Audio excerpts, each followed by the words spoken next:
Hey guys, in this video I'm here in Mukbang New Town hanging out at a coffee shop, and Paul, Asian's Adventure, and I are going to talk about relationships in the Philippines. Stick around.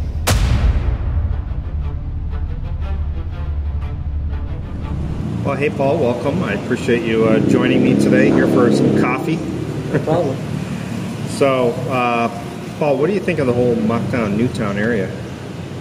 I'll tell you what, you know, you were up in Danao for a while. I was in Lapu-Lapu, and we came across this by chance when we were hanging out. And to me, this is like the perfect area. It's kind of away from town, so you don't get all that traffic. At the same time, you have all the amenities. I mean, you have coffee shops, you have restaurants, and even more, like today, when we came here, we discovered that breakfast place. Right. Amazing breakfast, really. Really was. Owned by a Dutch guy. Owned by a Dutch guy, so Western Standard. And then I got to know the owner and I asked him, do you know of any good bread places? Because, you know, I love bread. Yeah. And he told us about a Dutch guy who owns a bakery and makes Dutch bread, which is really good. Cool. I assume, right? So Right. I'm really excited because I'm moving here, and I think you're moving here too. So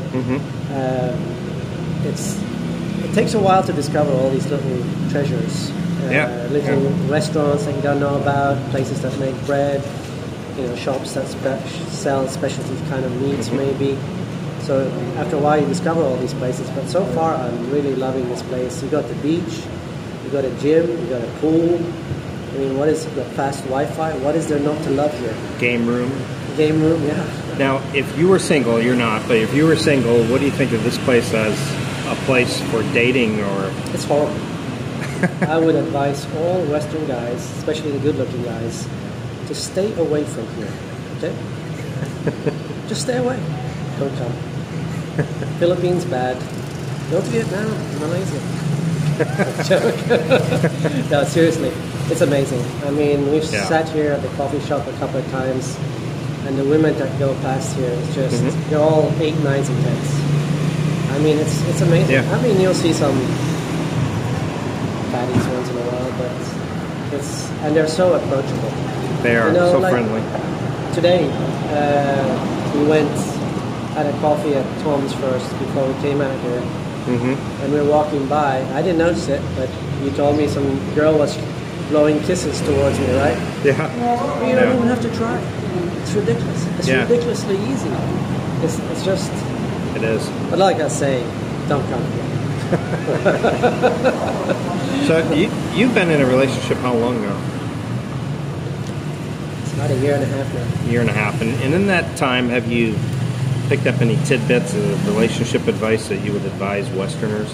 Not for dating, but like relationship advice that's maybe different here than the West. What do you think about looking back as far as moving a girl in? Do you think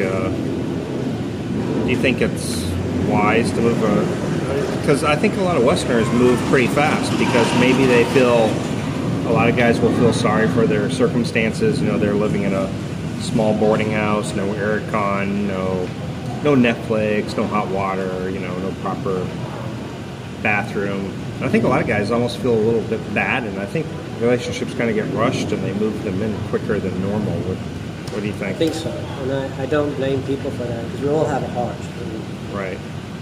I mean, everybody has a heart. You see a person that I assume you start to care about if you want her to move in, or thinking about it, and you see the conditions they're living in, you're obviously going to feel kind of a pressure to move her in, because when she stays with you 1 or 2 days, she's so happy, you know. Right.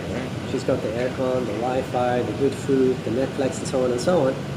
And now she goes back to maybe her bamboo house, eating rice, and no Wi-Fi, and kind of bored. Yeah. So there is a certain pressure, but I would say don't fall for that pressure, because once they move in, it's very hard to move them out. For several reasons.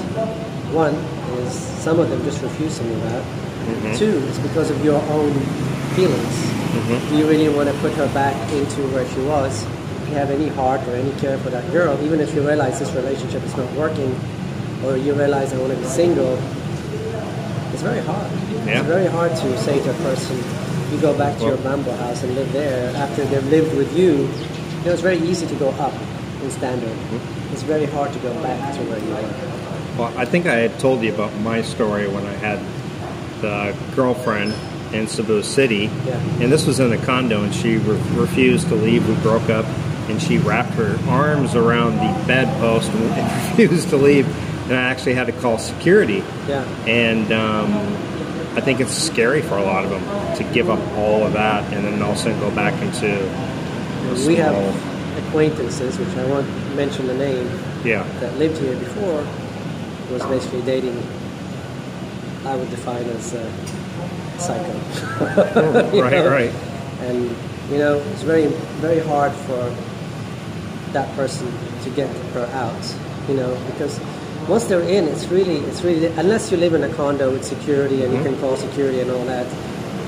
But it's also difficult because you care about that person, even if you're breaking up. I don't know about you, but every girl that's ever ended it with me, or I've ended it with, except maybe a couple, I still care about them. Even years afterwards, if they call me and said something's happened, I would still care. So rooting somebody out, sending them back to, it's hard. So I would say, in my videos, I tell subscribers, don't move anybody in for a year or two. Now, I made that, it's a mistake on my part, but it turned out good for me in the end, because she turned out to be a really good girl. But I could have been just as unlucky as some other people. Because also another thing is people can put up a facade for many months, even a year, but that facade breaks down. For sure. Well, this is where living in a condo actually is a good thing, right? Because you have Filipinos who will just show up, right? Yes. I've had that experience. And, if you live in a condo, they got to go through security. They got to call you to say, is it okay to have so-and-so come up? And I think now you actually have to go down and get them. I think so, with the whole pandemic and stuff. Probably. You have to sign and everything. So they can't come up, and you can even tell the guards, like, hey, unless I tell you someone's coming, don't even bother calling, once you get to know the guards. Yeah, you could leave instructions saying, hey, I don't want any visitors, don't allow anybody up, and, I want to be alone. I want to be alone. Give me a week of being alone. What about working? I've actually...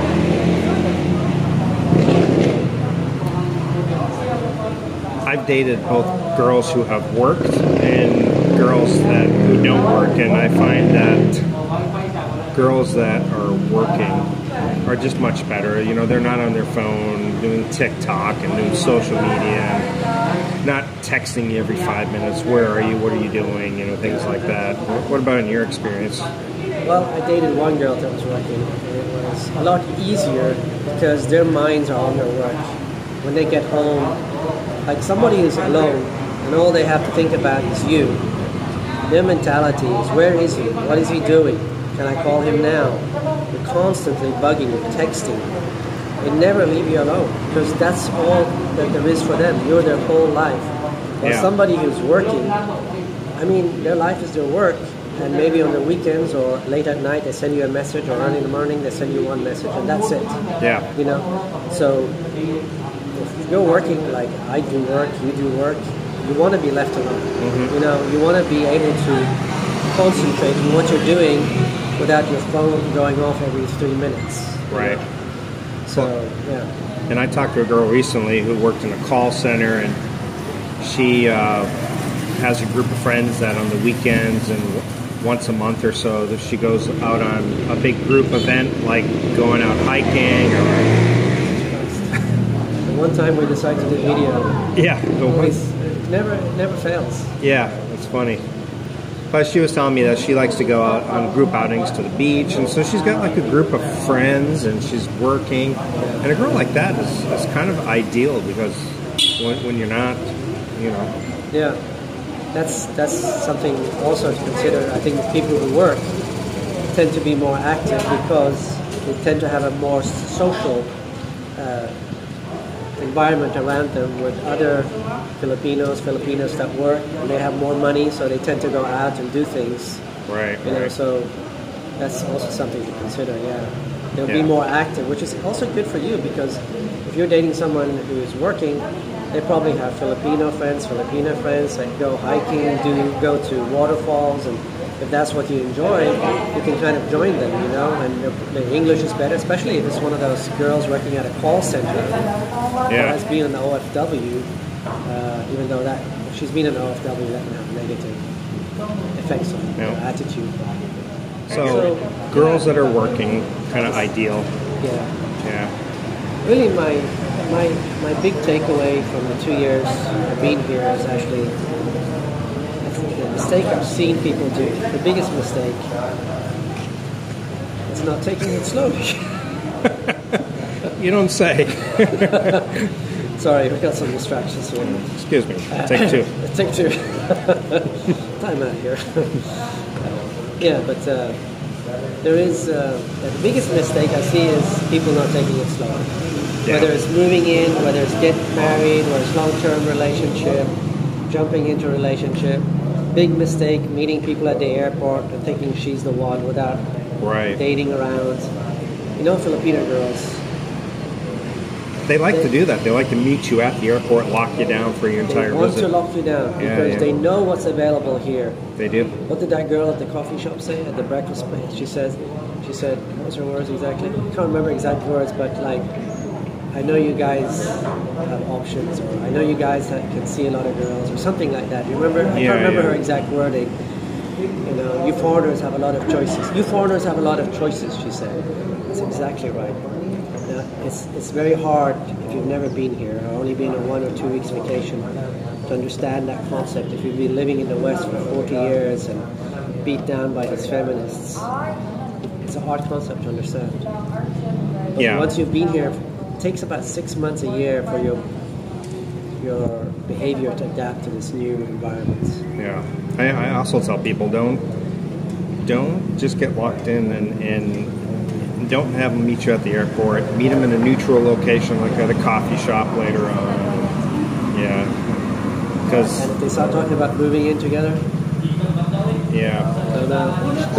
take it slow and you know, don't feel bad, you know, when you see their living conditions, because chances are they've lived like that their whole life, so it's not something that's new to them. You got to be a bit harsh to yourself too. You got to think, you know what, I didn't create this problem. Right. It's not my problem to solve. And I know that's hard to say and hard to do, actually. I mean, I say it, but I find it hard to do myself. Of course. But you got to really think that way, because you can't solve all the problems around you. It's impossible. You'd have to be like a multi-billionaire, you know. I mean, you see some really bad stuff here. Yeah, you do. And you can't help but feel sorry. People who really want to get ahead of this. And going back to Mukbang New Town, that's kind of one good thing is you're in a bubble and you're kind of isolated from it. Kind of like the bubble boy. The bubble boy, yeah. I like it. I think that's one of the biggest things for me, though, that I've learned is honestly, this next time around, if I enter into a relationship, is I want a girl who's working and who's got some co-workers that maybe she likes to do stuff with once in a while, and she's got either working or studying. As long as they're doing something, right? You know, it's not only that they're busy, but it's also that they're moving ahead with their lives.